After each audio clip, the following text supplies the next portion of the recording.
the second easiest to get attention is just the victim mentality, being a victim. Say, I'm this or I'm that, and therefore you attract people that want to feel sorry for you. And I felt it was perfect. It was a perfect setup because we live in a culture that we are complimenting people for being victims. So the biggest victim is the most popular person. The biggest victim has the more attention. This is Vivian Velasquez. And this is Raul Velasquez. Welcome to the podcast.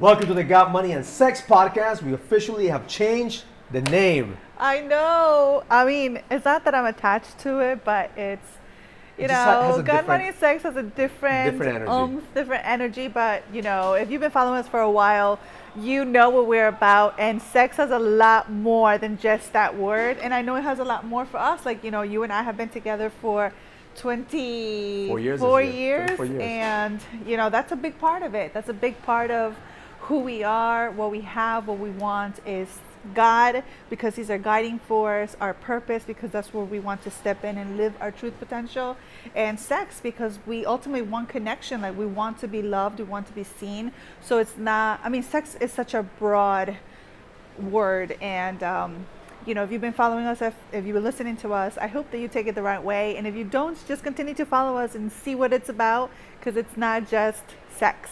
So, welcome to the Got Money and Sex podcast. My name is Raul Velasquez. I'm here with my queen. Yes, my name is Vivian Velasquez. So, in this podcast, we're here in Mexico. We have a Power Couples retreat. We have about, I'll say, seven couples that we brought here to this beautiful paradise in the Riviera Maya.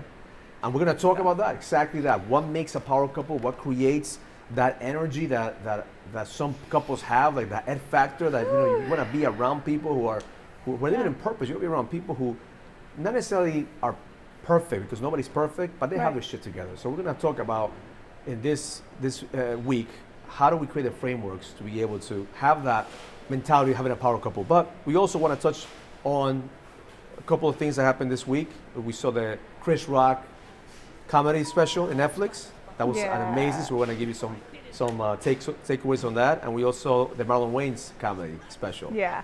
So I think it's so cool because, I don't really like to watch a lot of TV, but when there's some comedy shows or anything like that, like I love to laugh.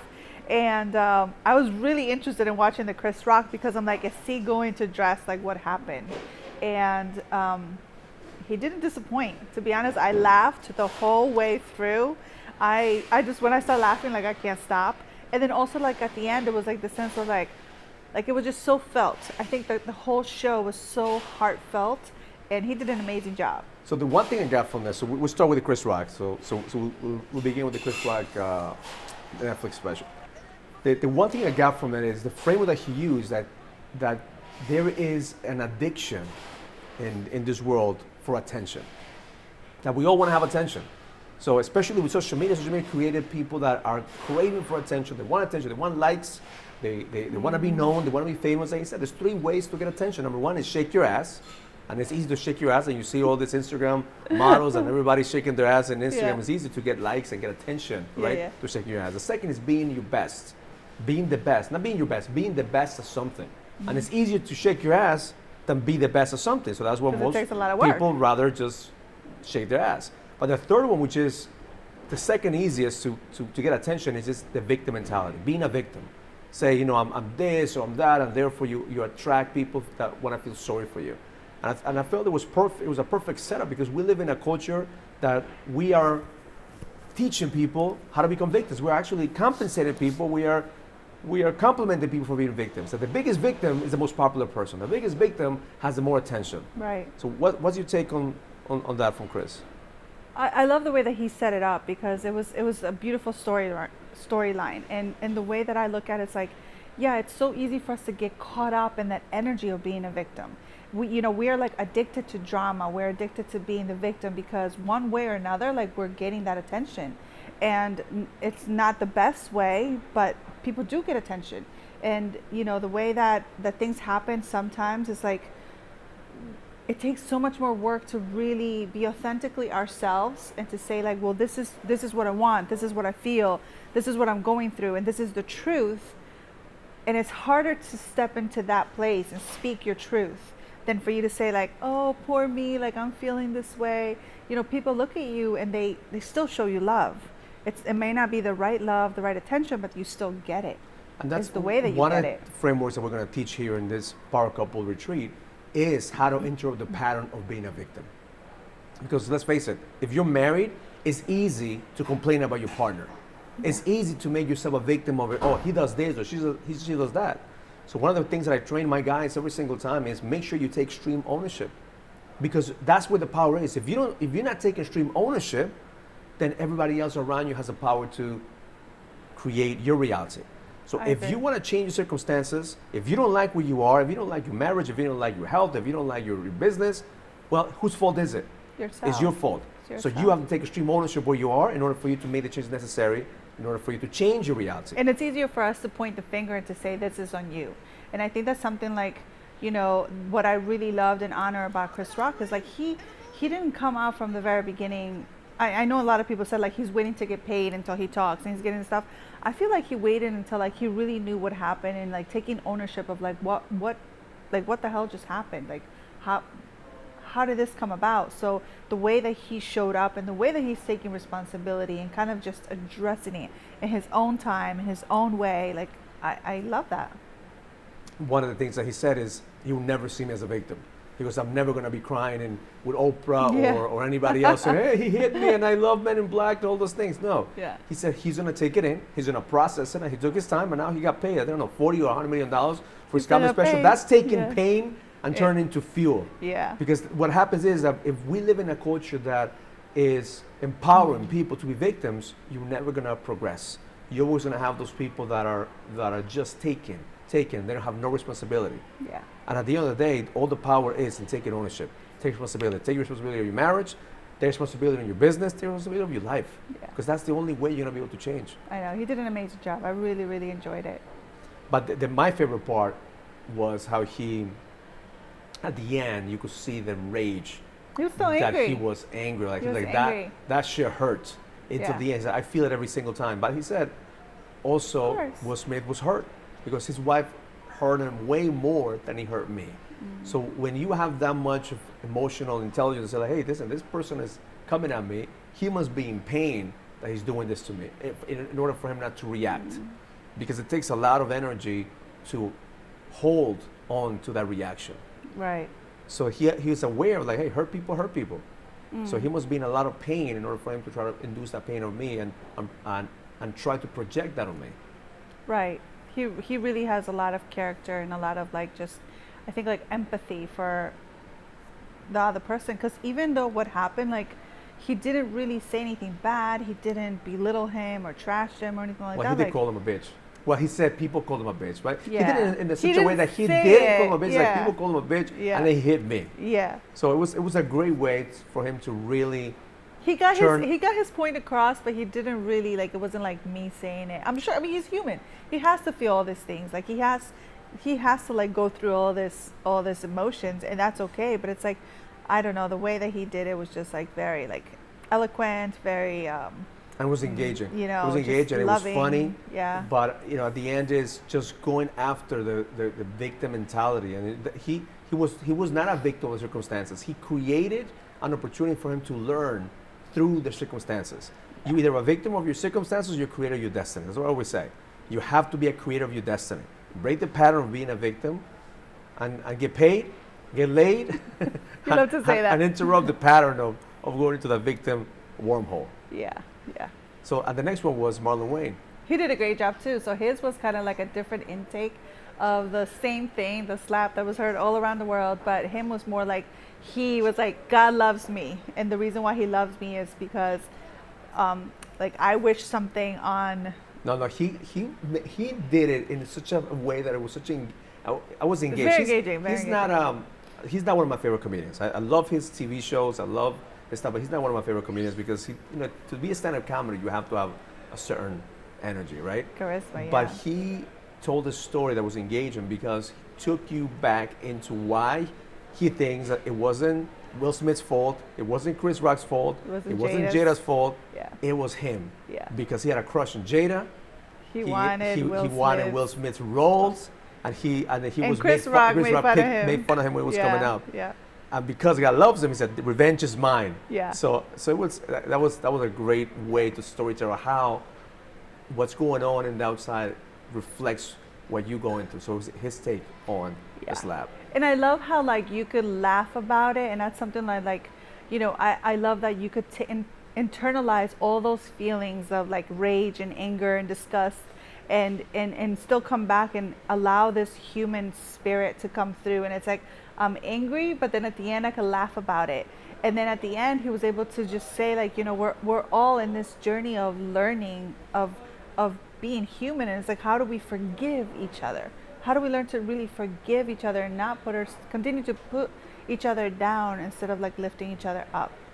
It comes down to what we're doing here in Mexico, right? How do we heal relationships? We were married for 24 years.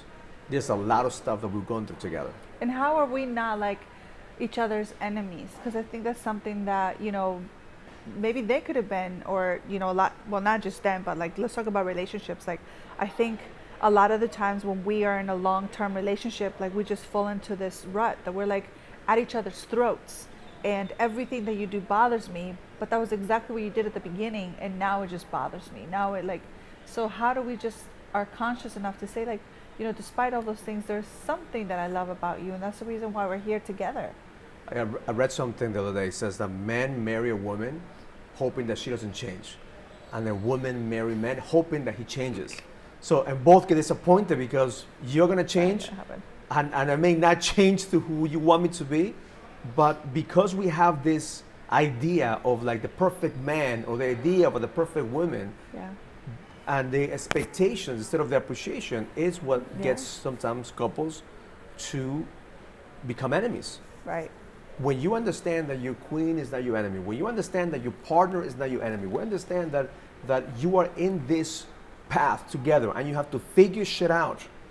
What if you and I are the only ones in the island? What if nobody's, you know, that's the frame that I ask these guys to think about. Like, what if your wife is the only woman right now that you could spend the rest of your life with? There's no other woman in the world. Would you make it work? Of course. Would you figure things out? The same thing with him. You make it work because there is a sense of urgency, of reproduction, of we have to populate the world, right? It's a purpose. Right. What happens is, as we get older, we think that the grass is greener on the other side. That, okay, he's not going to change, he's not going to change. Well, you know what? I'm better off without him. I'm better off looking for something else. And then you jump ship right before that person actually does something to be able to enhance the relationship. There's no communication, there's no connection, there is no certainty, and there's no vision. And that's what kills relationships. That's right. Totally agree with that. But I think one of the things that happens too is like, you know, we get bored. If we are in the island together, like we get bored of each other, we get bored of the things that we do. And that's something like, you know, us coming here to Mexico, like we're thinking of all these things that we would do. Like it's funny because there's a lot of times that I let you just go through all these ideas, and I'm thinking in the back of my head, I'm like, oh my God, like I don't want to sign up for this stuff because it's crazy.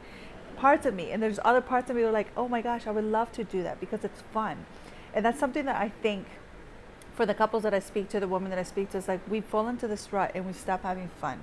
We stop having fun with each other. We stop having fun ourselves. I think like we're waiting for the other person to make us happy. We're waiting for the other person to like find this joy and fulfillment. And you know, I'll speak for myself and for the women that I teach. Is like that's so important. That's something that really like I'm bringing that into the women now. Is like, how do we bring this queen mentality that oftentimes we project into the future, and how do we bring it closer to like, okay, this woman like right now, it's the sense of urgency of like, how does she have fun? How does she show up? How is she going to do life? Instead of projecting it out there, then it's like it really changes the game. And then when you start to change, then the relationship changes. What I've experienced in almost 10 years of doing coaching or helping men find their coach to the edge, the moment that a man finds his edge, the moment that a man finds his purpose, the moment that a man becomes this visionary that wants to impact the world, if his woman is not in alignment with that vision, they're going to drift apart. Yeah, it's hard. So sometimes change it's not good for the relationship. Because people say, I want him to change. No, you don't. Because if he changes, you are going to try to drag them back into the old ways. I hear that from the woman. If my husband gets this, if my husband does that, okay, once he does that, you're going to want him to go back to the patterns because it was easier to control him when he was in the old ways. It was easier to make him do the things that you wanted to do. Now, if the husband doesn't have a purpose, if the husband doesn't have drive, and the woman is on fire, the woman is what, if eventually they're both going to drift apart. So in both cases, if one goes to the next level and the other one stays at the level, they're not going to stay together. That's part of what we're doing here. It's creating a power couple mentality that both of them are going to grow together, or you're going to grow apart. Because change is inevitable. Right. Progress is not. If you want to create progress in your relationship, you got to evolve together. You got to change together. You can't hold each other back. You got to make sure that you're pushing and raising the standard, because otherwise, you're going to start drifting apart and ending up in divorce. And then I would just add to that, like, I think, yes, that's so true what you say. But then, you know, a lot of the men like stop initiating the change or continue the growth and the change because your woman stays back. And I think that's something that you did for me that really helped me. Is like you continue to do the work. You continue to create the change for yourself, because, you know, when I saw that in you, it's like, okay, well, he's not going to stop. So I have a choice. Like I had to stop, choice, and like redirect myself. As like, what do I really want to do? And it kind of, you know, it scared me, but it gave me like the sense of clarity. Like, how do we get there together? It might not be the same way, the same speed, but we're going to this destination, and I want to get there with you. Ultimately, like I do. It may not be in the same way, the same terms, but I want to get there. So let me tell you the biggest lies that men tell themselves. Okay, I think it's the biggest lie like I've told you. The biggest lie that men tell themselves is that I'm doing this for my family. I'm doing this for you. And then we create this story in our heads, like I'm working so hard because I'm doing it for my family. I'm doing it. Yeah, that's part of it. You want to do it for your family. But the truth is, you're doing it for you. Because I see so many men already reach the top, sell their company, get the money that they want, all of a sudden, like, okay. And the wife is like, I thought you were doing it for me. I thought like all this time, I trusted that you're going to put in the time, that you would not be here for the kids' parties, that you were not here for me, that you worked your ass off. And now that we have everything, we have the house, we have the boats, we have the money, and all of a sudden now, why do you continue to do it? Because they were lying to themselves. They were not doing it for them, only for their family. They also were doing it because that's who they are. The moment that they understand, okay, this is who I am. I'm doing it because I love building companies. I love succeeding. I love doing this. I'm doing it because that's who I am. And their wives have to understand. Their wives have to understand, okay, I married this crazy maniac. He's never going to stop. Because the lie that they tell their wives is like, one day I'm gonna stop. One day I'm gonna stay home. And guess what? You don't want that guy either. No. You wouldn't want me to stop. No, I would not want you to stop. 100%. And be around me all the time. I don't want you to stop. If I'm not focusing on building a business, I'm going to be moping around in the house. Yes, the first couple of months you and I are going to have fun. We're going to travel. That's who you are, though. Like at your core. You cannot take me out of my element, because that's who I am. The moment that I started owning that, Vivian, the moment that I started giving myself the permission, say, you know what? I'm a crazy motherfucker. I'm going to do what I need to do because that's who I am. And I stopped asking for permission from everyone around me. That's when the game changed for me. Right. That's when you actually started to change as well. Men ask me all the time, what got your wife to change? I said, I stopped trying to change her. I appreciated who she was at that moment, and I appreciated who I am. And I said, I'm a crazy motherfucker. She's also a crazy woman. That's why we're both together, and we're going to make it work. Yeah. It was never a thought of like, I'm going to stop for you, because I would feel guilty that I had to stop for you. I think a lot of men have to stop lying to themselves, saying, I'm doing it for you, honey. I'm doing it for the family. One day I'm going to stop. No, you're not. And that's what gave me permission. That's really what gave me permission to like really look within myself, even though it was uncomfortable, even though I didn't want to go there. But it's like it gave me the permission to say, like, if you're going to be this persistent about something, maybe like I have to take a look at myself too. And that's when you find your purpose, is when you find your drive. That's when you actually are doing it also for you. So look at Tom Brady, right? The GOAT, like the most paid athlete in football. He wasn't going to stop because of his wife. Didn't he stop? And he stopped. And then he told his wife, I'm going to do one more time. And the wife probably said, like, you're crazy. You promised me. You said all these things. But no, that's who he is. and he went back to the game. He had one more season. We don't know for sure why the divorce, but I'm almost willing to bet a What's divorce that? happened because she said you promised that you were going to stop, and you didn't. You're Yeah. choosing that over me. Right. And I think a lot of men have to just get real of themselves. Like, our purpose cannot be our women. It's a great book, The Way of the Superior Man, that talks about that as a man, we need to own our purpose. Our purpose cannot be our women. Right. Because if our purpose is our women, we're going to be needy men. And then what happens if she walks away from you or changes herself and has something else? Like, I mean, you're not guaranteed that you're going to be in this relationship for the rest of your life. Like, things change, things happen. And also, like, it goes, you know, not to cut you off, but I'm thinking, like, how often do we also feel that needy energy and we feel like, well, you need to validate who I am. And the minute that you stop validating all that I am, then I'm in this, like, turmoil because I don't know what's happening. It's like you're changing, I'm changing, I don't know who I am. And sometimes, even though as ugly as that looks, in that moment, it's like you actually have transformation and change, because it has to look crazy and it has to look bad. At least it did for me, until like you realize, like, I don't want to be here. When a man is needy, it repels his wife. When a man is needy, it repels his woman. Because women don't want to be needed. They want to be desired. Wanted. They want to be desired. The moment that a man desires his wife, the game changes. Yeah. But if the man is needy, I need you, I need to validate me, I need you to tell me how great I am, then you have the energy that the woman doesn't want to be with you. And it's the that's same what you thing have for the a lot of men that have sexless marriages because they're needy. Yeah. Because their whole purpose is to please their wives, as opposed to their whole purpose is to live their life, and their wives are going to be attracted to them because they have a purpose, they have a vision, they have a dream, and they're doing shit instead of expecting their wives to validate who they are. Yeah. What was that joke that Chris Rock said about Jay-Z and Beyonce? That was they were in one of there? my was favorite so jokes. He said funny. Beyonce is one of the most beautiful women in the world. Yeah. Right? And if she was working in McDonald's, there's She would still be a able to chance pull off a Jay-Z. to be with Jay-Z. That's Without right. a shadow of a doubt. That's Beyonce right. was Beyonce. We didn't have the fame, wasn't a singer, but she was just Beyonce working McDonald's. Definitely, She would Jay-Z pull off pulls a up. Jay-Z. He goes into the drive-thru, sees her, asks her for the number. No doubt. That's right. But you turn that around. Jay-Z, not being the rapper, the billionaire. Working Working at McDonald's. I don't know about Beyonce that. pulls in the driveway, looks at the guy, don't even look at him, and he Yeah. continues to drive. Yeah. But we can't be mad at that, because as men, we know that our attraction is being successful, having a drive, having a vision. You don't have to be a billionaire, but Right. you have to have a dream. You have to have want something out of life. I That's think what the attracts clarity, women into yeah, your, the into clarity, your the life. vision, the support, the certainty. I think it's like the certainty that men give off. Like it's so rewarding for us. Like you got my back. Like we know where we're going together. There's an end result, and I know that you're gonna get me there. And we're gonna do everything that we can to lovingly get to that destination together. And a lot of men get complacent because they get the Beyonce, right? And then they get bored because they already have the Beyonce. And they think there's a better one out there. No, and what happens? They get comfortable. Oh, a that lot too. of men who get bored and comfortable, they don't continue to grow. So they don't grow in their business, they don't grow in their marriage, they don't grow themselves. So all of a sudden, of course, there's going to be uncertainty. And uncertainty is going to repel his wife, and the uncertainty is going to create chaos. Because nothing is promised. That's the main thing of this training that we're doing.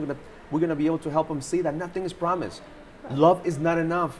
Even though right now we're here together, I know that I have to work my ass off to continue to keep this passion, to Relationship. keep this energy going. Because otherwise, if I step out of my comfort zone, I'm gonna grow. But if I stayed in my comfort zone, when I get bored, it's gonna get stale, and we're probably not gonna get to the 25th or 35th And we'll anniversary. fall out of love. So love is not enough. We have to keep working it. That's right. So it's I'm not excited enough. that you continue this crazy journey with me. I'm And so we're here in honored. this beautiful paradise, Yes. and we gotta go to start the seminar, our Power Couple Retreat. So, last words. What do you have for the audience that's listening to you right now, Oh, and they want to learn from you? honestly, listen, you know, Raul and I, especially for myself, I'll speak for myself because it's just me, what I've gone through. Relationships are one of the hardest things that you could go through, but they're also like one of your biggest teachers. And I think that when you really step into that place of like, what can I learn from this man right now? What can I learn from myself right now in this relationship? And when you're really open to that, the curiosity, that awareness, that openness, there's so many things that come at you that you get to choose. Like, what is the one thing that I'm going to change for me right now? And it has this domino effect in the relationship. So don't beat yourself down wherever you are, like in the relationship. We all have mistakes. We've all made mistakes. We've all have places to improve. So like, just look at it from a place of like, what is the one thing that I could change right now? And it will have a domino effect on everything else that I do. And allow that to be really from a place of like, this is what I want to do. It's not like, oh my God, I have to do it, but I get to do it. And I think that's one of the biggest things for me. Like, I truly do honor our relationship because it's one of my greatest teachers every single day. Like, when I wake up, I thank God. Like, I truly do thank God, because I don't think I'd be the person that I am today without feeling that change from the both of us. Relationships are hard. It's the hardest thing we're But they're so ever gonna worth do. it. They're so worth it. But Like, it it's keeps so worth us it. an edge. It gives us that It edge. keeps you on your toes. Thank you for following us. Continue to subscribe to the channel. Give us your comments. Give us your Yes. questions. And we'll see you next time. Learn Live it, experience it, love life. If you receive any value from this conversation, comment, subscribe, and share as we continue to impact more people and take them to the next level. And please send us your comments and questions so we could answer them in the next podcast. See you in the next episode.